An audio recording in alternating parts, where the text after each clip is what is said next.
Welcome back, flight simmers. Today we're going to try a flight with the Textron Aviation Beechcraft King Air 350i, a plane that I really liked in Microsoft Flight Sim 2020. Now we're in 2024. I want to see how it compares. It flew very well in 2020, so let's see how it does in 2024. So this is your first screen. Everything's a little bit different. There's a learning curve.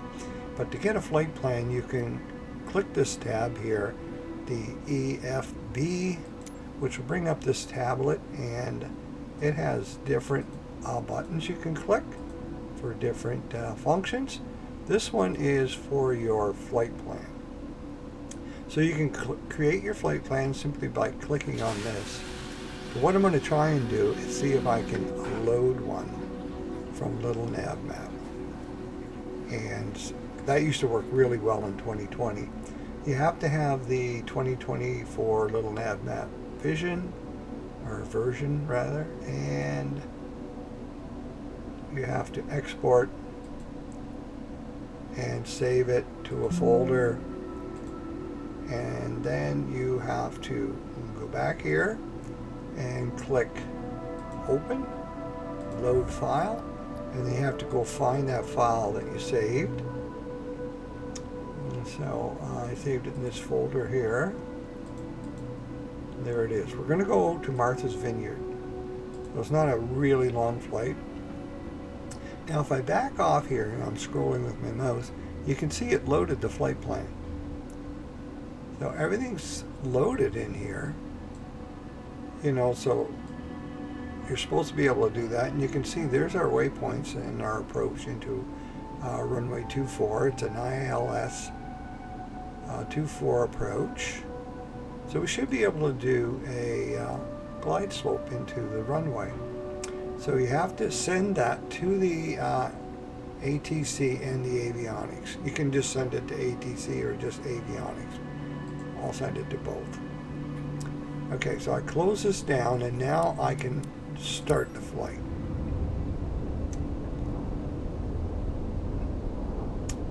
So we're going to see if there's some issues here, and I'm sure Microsoft is working on different problems and bugs. It takes time to get everything fixed. So here's the aircraft. We're ready to fly. All right. First thing I want to do here is go Shift 1 to bring up this screen, and right off the bat it's a little bit tilted. I'm not sure why. So if I click here, I can see it's on GPS. Click again. I go back here. There's the split screen with the map, and then if I click on flight plan and go here, I can see there's our flight plan, and it's all there. Well, let's go over to Shift 3 on the keyboard and our multifunctional display screen, and let's just back off here. And you can see the flight plan's in there. So it's been imported. Everything looks fine. I'm going to go back to Shift 1, the primary flight display. And you can see that the nav frequency here isn't correct. I'm just going to zoom in on that so you can see. If I go to Little Nav Map, click here, you can see the frequency for that runway is 108.70. So, that you're either going to get that right or maybe you'll get it wrong. It wasn't entered right. So let's just go 108.70. Just double check that was the correct one. 108.70, and I'm seeing that. I'll just show you where I'm seeing that right here, right where my mouse is. That's the, and also it's on here if I zoomed in. So let's go back, and we're going to transfer that. So now that's the active frequency. It's not going to work if we didn't have that set right. Okay, for your barometric pressure, you press comma now on your keyboard rather than B Bravo. So you press comma and it'll change it if it's not accurate, and it'll update that. Now let's see what else we're going to do. I'm going to go Shift 2. So some of these Shift key buttons on the keyboard are like they were in 2020. So what I'm going to do is set the vertical speed up, and you can see it right here. It's coming up. I'm going to set it to 1500. I'm going to put on the flight director, the yaw damper, and I'm going to turn the autopilot on once we get rolling.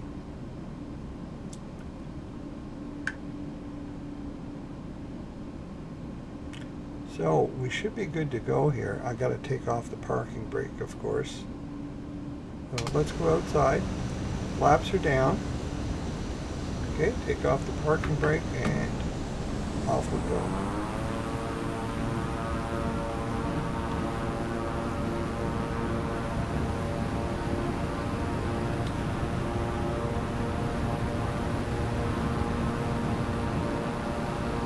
I'm going to lift off here, bring up my landing gear and my flaps once I get down to the end of the runway. Bring up that landing gear.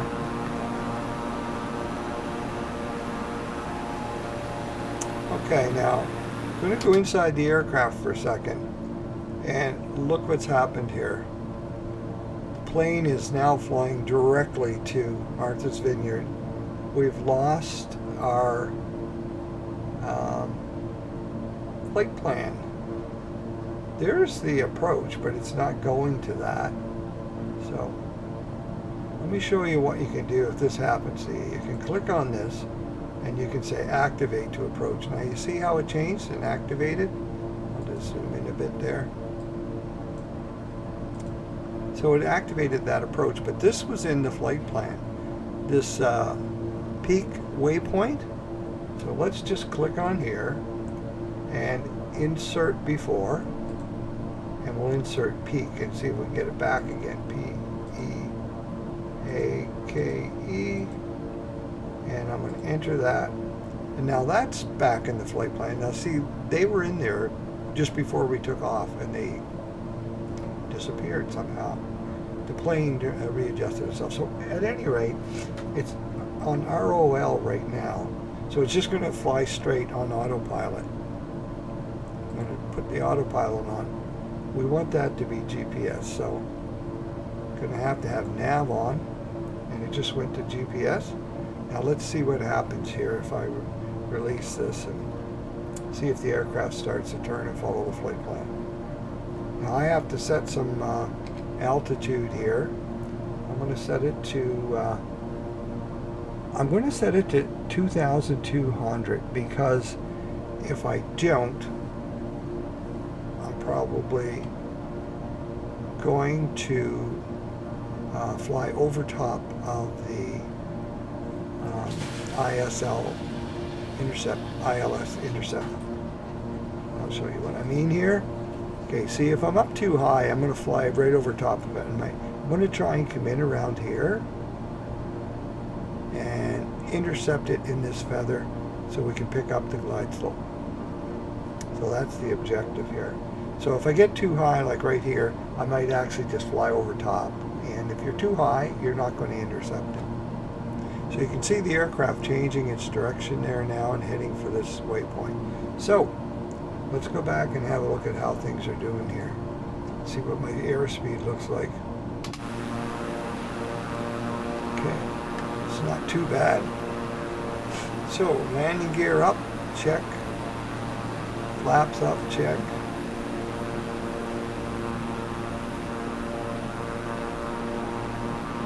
And I can turn on ATC if I want to see what's being said. But I've got their volume turned down because it interferes with what I'm trying to say.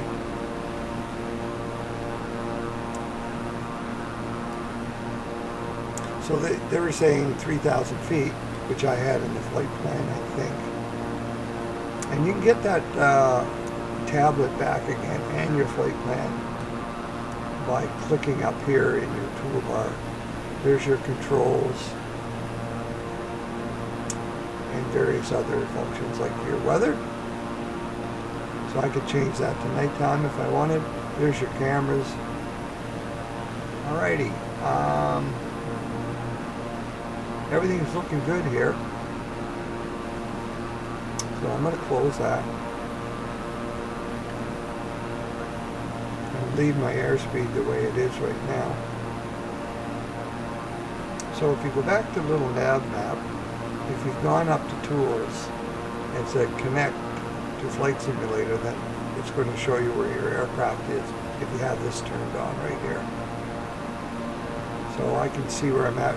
We're going to fly up and we should turn and come in here. And eventually we should be able to pick up the glide slope. So we got it working okay and following the flight plan on autopilot. I'm just going to go back here, give you an exterior view. Nice thing about being on autopilot is you can look around and see the scenic view. There's Martha's Vineyard over there. I've got it turned on. I think that's it over in this area here. I've got some markers turned on. And these, you can turn these on and off. I'm just leaving them on to see if we're following the flight plan. And also they're very helpful in career mode, especially when you're flying around a pond or a lake and they want you to stay within a certain distance from the pond. Alright, so I've got the compass turned on in my settings and these different gauges so I can see what's going on and still enjoy myself outside the plane, because it's kind of fun looking at the scenery and see how it's definitely rendered much better in the detail and accuracy looks better than it did in 2020. So that, you know, all in all, they've done a good job, but there are some bugs and issues. Now, I'm not sure if everybody has the same issue with this plane that I just had taken off. Please leave your comments down below, and I'll take a look at them and see if anyone's got any suggestions for improvement on flying this aircraft. I don't find the rendering is that much better.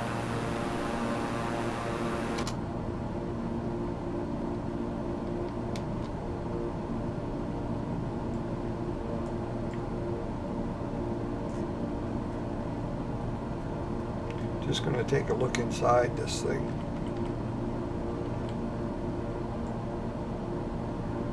You know, it kind of looks about the same as it did. Right here we can put these on low idle. Whoa, that one shut off. It's very tricky putting them down. Let's see if that shut that engine off there. Go outside and have a look. No, it didn't shut it down. If I had left it down, it would have probably shut it off. Let's go back in here to inside the aircraft. We're getting ready to turn.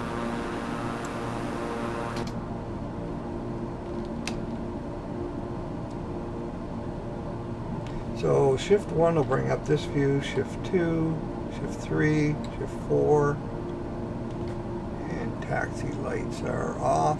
These lights are all on. Landing gear up. Shift 5 will give you this. Now you can feather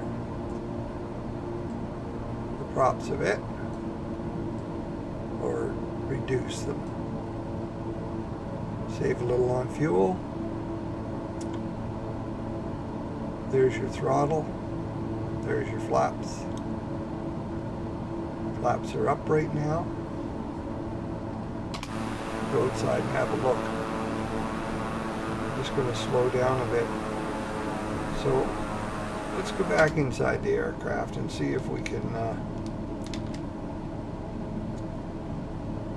pick up the glide slope.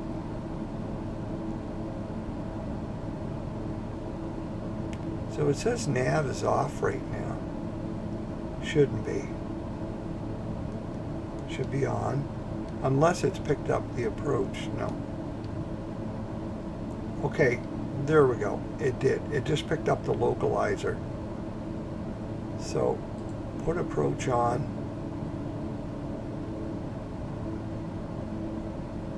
Yeah, the nav might have switched off because it picked up the localizer. I don't think it should have, but at any rate, once you hit approach, that's going to go off. Vertical speed is off. So we should pick up the glide slope. Just try and get a look at this primary flight display. This green diamond should come down and stabilize right there if we pick up the glide slope, and this should turn green, this GS. But right now, we're on localizer 1 because we set the right nav frequency. Back outside. Have a look at things here. Now I'm going to show you what I mean about interception. See where we are here? If we're up too high, we're going to fly right over top. And maybe miss catching the glide slope. So when we get right about here is when we should pick it up, which is very shortly. Let's have a look. Get back inside the aircraft and have a look. That should start dropping if everything goes well. Okay, there it is. It's starting to drop. That means we're approaching it, and you can see where we are right here. We're almost at this waypoint. We're like 1 nautical mile from it, counting down. Okay. I'm going to cut back my airspeed. About 140 is good for approaching.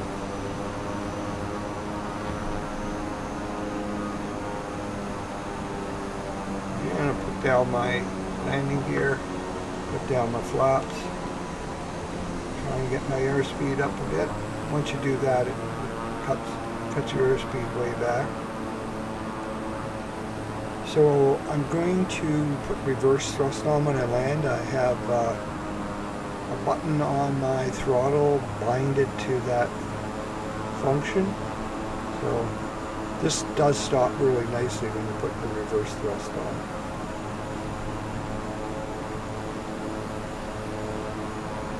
You don't need to go, you can leave your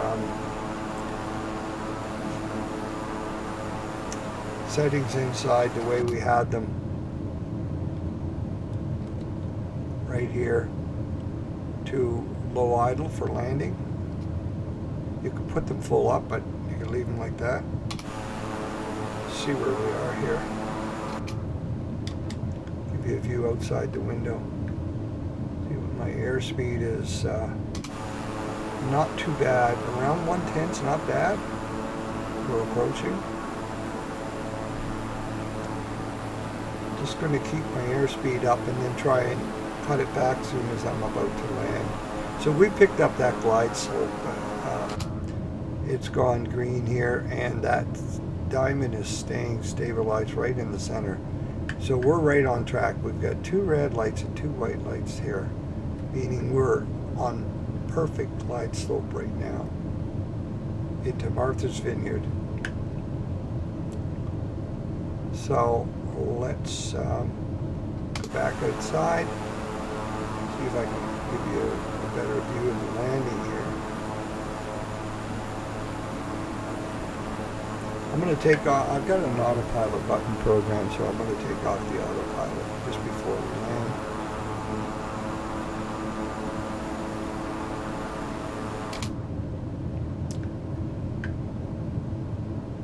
You'll see the autopilot go off in a second. So it's coming in beautifully, so not bad. I'm going to cut the airspeed right back now. Take off the autopilot. See if I can set this down nice and gentle like. Okay, now reverse thrust. and I'm braking as well. So let's go back outside here, see what we got. Okay. So I'm going to bring up the flaps.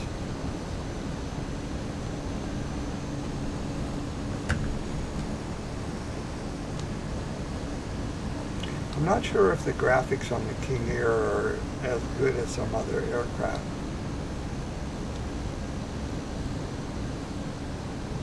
You know, with the settings I have, I think it should look a little bit better. I think some of the other planes do look better.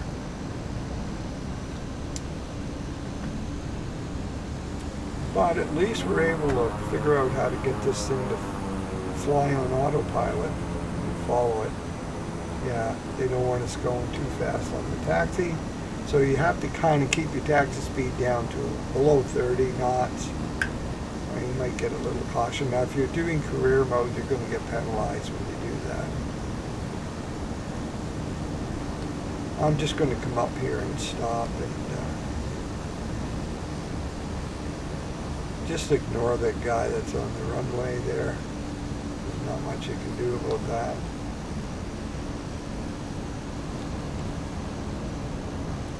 So they want us to stop here or go for refueling, whatever.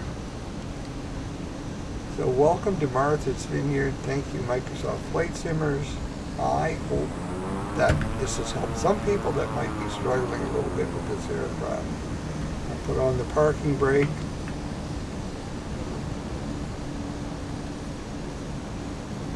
And I'm going to press Control-Shift E to see if it'll shut it down, but it probably won't. Any tips on shutting it down? Let me know. Right there, it's telling me to press Control-Shift E, and it should shut this aircraft down, which I did press, so doesn't look like it's shutting down. Anyone got some suggestions? Let me know. I mean, inside, you should be able to just go Shift 5, and this should shut things down right here. Fuel shut off. See, they're already on fuel shut off because I pressed Shift Control E. Let's go outside and see. Yeah, it is shutting down. Okay. It's just taking it a while. It looks like it's shutting down. Let's go back inside for a second and shut off some other stuff. Avionics.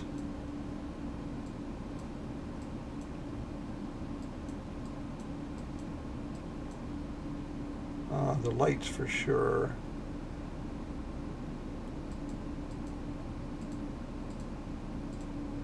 And shut that stuff off.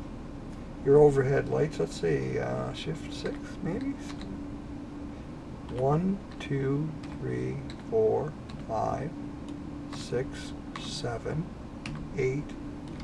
Shift 8 gets you your overhead. Make sure that this is where your wipers are and your lights at nighttime if you want to turn stuff on. Let's go outside and have a look. Wow, it's taken a long time to shut down. So anyways, thank you, Flight Simmers, for